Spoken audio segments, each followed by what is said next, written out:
deltoids, triceps, biceps, and forearm muscles. Dribbling a basketball for a long duration time will physically tax your forearms and deltoids. That is why proper form is so important. Deltoid is the prime mover of shoulder abduction. All heads of deltoid work together to produce abduction shoulder joint. It helps lift the arm front, side, backward. That is the shoulder. The triceps muscle is responsible for the extension of the elbow joint and the straightening of the arm, and it also plays a significant role in the stability and strength of the shoulder.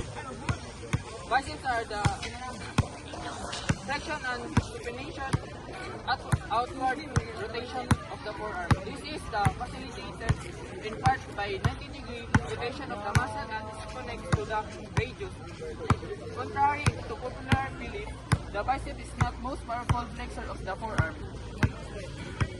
Strengthening your forearm also increases grip strength, which is related to upper body strength. A strong grip helps you carry, hold, and lift items in your everyday life and during athletic activity. Ilocate ahang tricep. Ilocate ahang tricep. The biceps are here, then the triceps is here, and the deltoid is here, and on the shoulder. Then jump shot.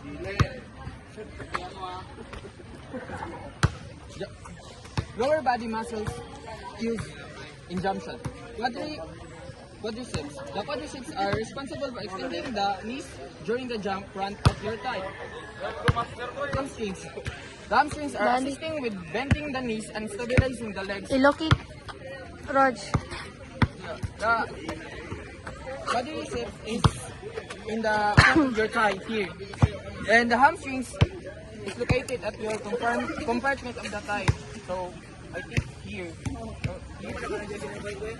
Then gluteus maximus. The gluteus maximus helps by extending the hips and providing power to the jump. Both of them hip area here. And gastrocnemius and soleus. These muscles contribute to pushing off the ground and extending the ankles. The gastrocnemius and soleus is Ryan. core muscles. Recto abdominis.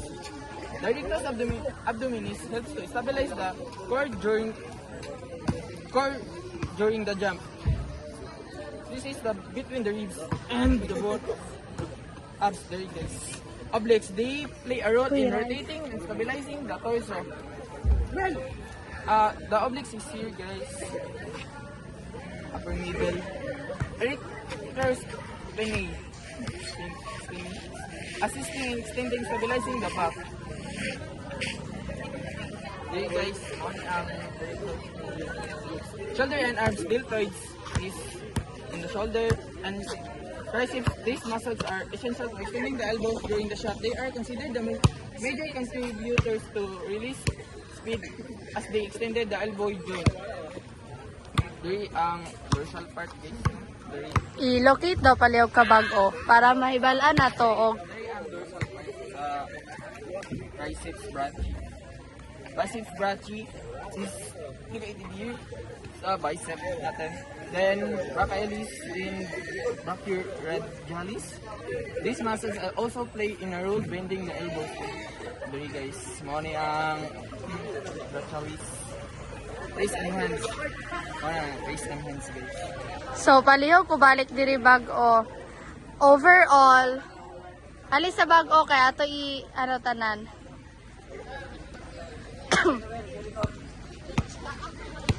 So overall, we have a dribble and a jump shot. So ang pinaka-importante sa ang malocate nga muscles and skills nga involved in dribble is the shoulder. Please locate the shoulder para maano na to nga mo ni ang ano sa dribble.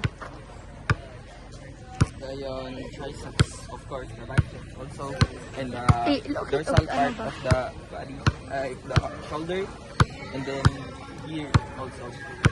So with that, importante siya nga kada nga skill sa dribble because asa man siya, di ba guys, extend pod ang arm or Unsa man siya? Para straight imong arm and para stability strength. Stability, strength. While ang jump shot, Jump shot is using quadriceps. so diri It sa also- ato ang alisa bag-o. It's the important is your knees and thighs, So paki shoulder here and also here, and kay di ba ga jump. and wrist. And that's all. Okay.